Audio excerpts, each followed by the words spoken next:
Bismillahirrahmanirrahim. Assalamualaikum warahmatullahi wabarakatuh.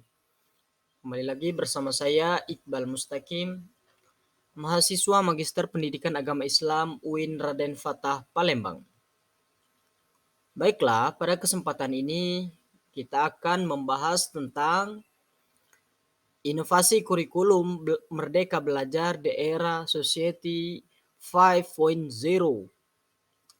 Pada kali ini masih berkenaan tentang inovasi pendidikan, yang mana inovasi pendidikan sangat urgensi dalam ranah pendidikan itu sendiri.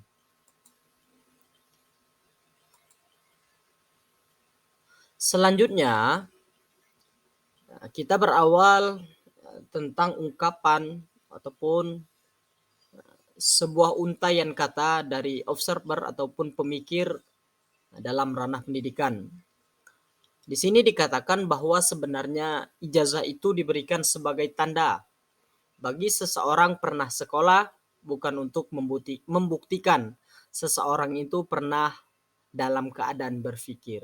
Ini disampaikan oleh seorang filsuf yaitu Rocky Gerung. Nah, dalam hal ini kita akan membahas tentang kurikulum merdeka ataupun merdeka belajar itu sendiri. Tentu kita tidak asing lagi mendengar tentang merdeka belajar. Hal ini tengah hangat diperbincangkan, yaitu pada tahun 2021 dihapuskannya ujian nasional dan diganti dengan asesmen kompetensi minimum. Kita tahu bahwa generasi sebelum kita telah melaksanakan ujian nasional dan itu menentukan tentang lanjut tidaknya sebuah proses pendidikan. Selanjutnya, dilihat dari segi histori ataupun sejarah perkembangan kurikulum di Indonesia, mari kita lihat tentang dari awal bagaimana sih perkembangan kurikulum yang ada di Indonesia ini. Yang pertama adalah yaitu pada tahun 1945, pada saat itu Indonesia merdeka. Terus di tahun 1947 rencana pelajaran itu berkenaan dengan kurikulum dirinci dalam rencana pelajaran terurai. Kemudian di tahun 1964 diganti dengan rencana pendidikan sekolah dasar. Kemudian di 1968 diterangkan bahwa kurikulum saat itu dikatakan sebagai kurikulum sekolah dasar. Kemudian di 1973 kurikulum proyek perintis sekolah pembangunan atau PPSP. Kemudian kurikulum sekolah dasar kembali dicanangkan di sini yaitu pada tahun 1975. Nah, kemudian pada saat itu tahun 1984 ini dinamakan dengan kurikulum 1964. Begitupun dengan 1994 pada saat itu kurikulum dicanangkan dengan kurikulum tahun 1994. Kemudian pada tahun 1997 di sini kurikulum berbentuk revisi kurikulum 1994. Kemudian dilanjutkan pada tahun 2004, kurikulum yang ada di Indonesia itu berbentuk rintisan kurikulum berbasis kompetensi atau kita kenal dengan KBK. Kemudian pada tahun 2006, kurikulum juga berubah menjadi kurikulum tingkat satuan pendidikan atau KTSP. Di sini mungkin generasi akhir-akhir ini sudah merasakan yang namanya KTSP. Kemudian pada tahun 2013, pemerintah mencanangkan tentang kurikulum 2013.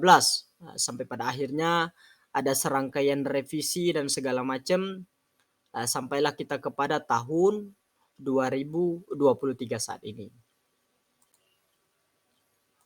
Baiklah, selanjutnya kita akan membahas runut dari materi ini yaitu inovasi baru terkait fenomena merdeka belajar. Dikatakan bahwa Merdeka Belajar adalah inovasi dari program unggulan yang dicetuskan oleh Menteri Pendidikan dan Kebudayaan pada tahun 2019. Dan terlihat bahwa pada saat itu adalah awal dari kepemimpinan oleh seorang Pak Menteri Nadiem Makarim, yaitu program unggulan yang dicanangkan beliau pada tahun 2019. Kemudian bisa kita rasakan pada saat itu adalah pandemi, maka ujian nasional itu diganti dengan asesmen nasional yang dilaksanakan pertama kali, yaitu tahun 2020 tadi. Kemudian konsep dari Merdeka Belajar dipahami mudah untuk diucapkan namun sulit untuk diimplementasikan. Nah, jelas di sini bahwa terkadang kita kaget ataupun tidak terpikirkan sebelumnya bahwa kurikulum itu akan berganti sewaktu-waktu, akan dicanangkan pemerintah dan harus kita terapkan daripada proses pendidikan itu sendiri. Kemudian konsep Merdeka Belajar dimaknai untuk tidak memaksa target pencapaian, namun belajar itu memerlukan waktu dalam inovasi barunya. Jelas bahwa Merdeka Belajar ini artinya adalah merdeka berpikir bahwa setiap peserta didik ataupun orang yang berkecimpung dalam ranah pendidikan mampu memberikan ataupun mampu mengembangkan potensi pada peserta didik itu secara bebas dan terarah begitu. Bebas di sini maksudnya kita kembangkan potensi pada anak itu sesuai minat dan bakat mereka, sesuai apa yang mereka unggulkan dalam diri mereka, bahwa mereka memiliki potensi yang besar dalam diri mereka, sehingga hal tersebut perlu kita bimbing supaya lebih unggul lagi dan memberikan sebuah keahlian kepada mereka. Nah, kemudian mereka belajar di era masyarakat 5.0. Dikatakan bahwa society 5.0 atau masyarakat 5.0 merupakan konsep dari bagian untuk mengintegrasikan, menyeimbangkan antara perkembangan kemajuan teknologi dan permasalahan sosial yang memadukan dunia maya dan fisik. Nah, jelas di sini bahwa kita sudah merasakan perkembangan dari perkembangan teknologi dan informasi saat ini. Kemudian Society 5.0 juga merupakan bagian dari rencana sains dan teknologi. Itu poin kelima yang digagas oleh pemerintah Jepang sebagai masyarakat yang memiliki masa depan dalam mewujudkan cita-cita. Kemudian era masyarakat 5.0 dengan kebijakan kurikulum Merdeka Belajar bahwa keduanya saling integrasi, bahwa pendidikan dan perkembangan teknologi itu saling seimbang. Disinilah mengatakan bahwa proses pendidikan itu mengikuti pada zamannya. Maka apabila tidak mengikuti zaman, maka akan tertinggal. Termasuklah ranah pendidikan harus yang namanya siap akan perkembangan teknologi yang ada. Kemudian di awal kita mengenal kurikulum Merdeka ini bahwa ada beberapa istilah yang berubah dari kurikulum sebelumnya, yaitu kurikulum 2013 kepada kurikulum Merdeka yang kita jalani dan akan kita matangkan kepada tahun-tahun berikutnya, agar yang mana tujuannya untuk melakukan proses pendidikan secara baik dan hasilnya pun menghasilkan hasil pembelajaran yang efektif.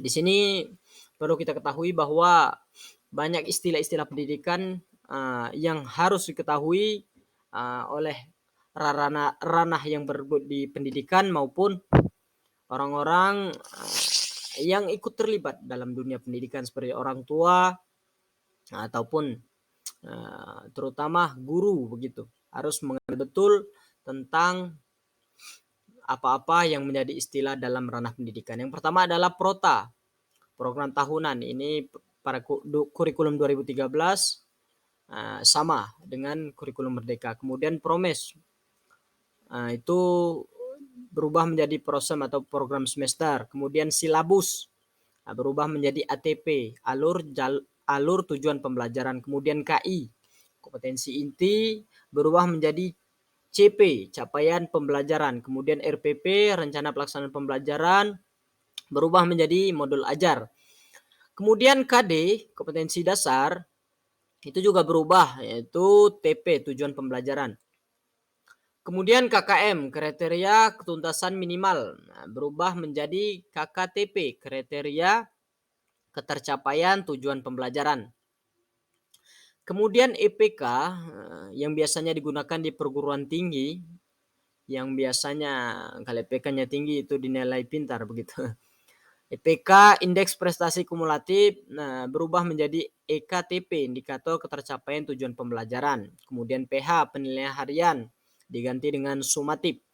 Jelas di sini bahwa sumatif ini sebenarnya sebuah istilah dalam teori proses pembelajaran. Kemudian PTS, penilaian tengah semester, berubah menjadi STS, sumatif tengah semester. Kemudian PAS, penilaian akhir semester, berubah menjadi SAS, sumatif akhir semester. Kemudian indikator soal berubah menjadi indikator asesmen. Nah, di sini kita tahu bahwa ujian nasional telah ditiadakan, berganti dengan asesmen nasional. Kemudian penilaian teman sejawat menjadi penilaian formatif.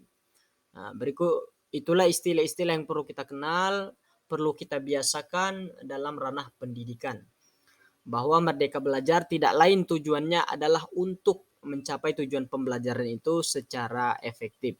Apapun kurikulumnya harus kita terima dan kita jalankan dengan baik supaya proses pembelajaran akan semakin baik.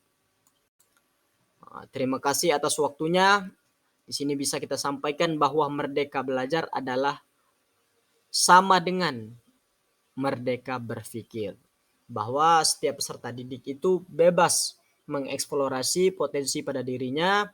Dalam hal ini guru sebagai fasilitator mendampingi perkembangan itu dan juga menstimulus supaya mereka terus belajar agar mereka menjadi manusia yang siap hidup di masyarakat dan manusia yang senantiasa berpikir tentang fenomena perkembangan teknologi saat ini. Mungkin itu dulu untuk pembahasan tentang Merdeka Belajar. Selanjutnya bisa kita gali informasi dari berbagai sumber, terutama memanfaatkan teknologi saat ini. Saya Iqbal Mustaqim, mahasiswa magister Pendidikan Agama Islam UIN Raden Fatah Palembang. Sekian, wassalamualaikum warahmatullahi wabarakatuh.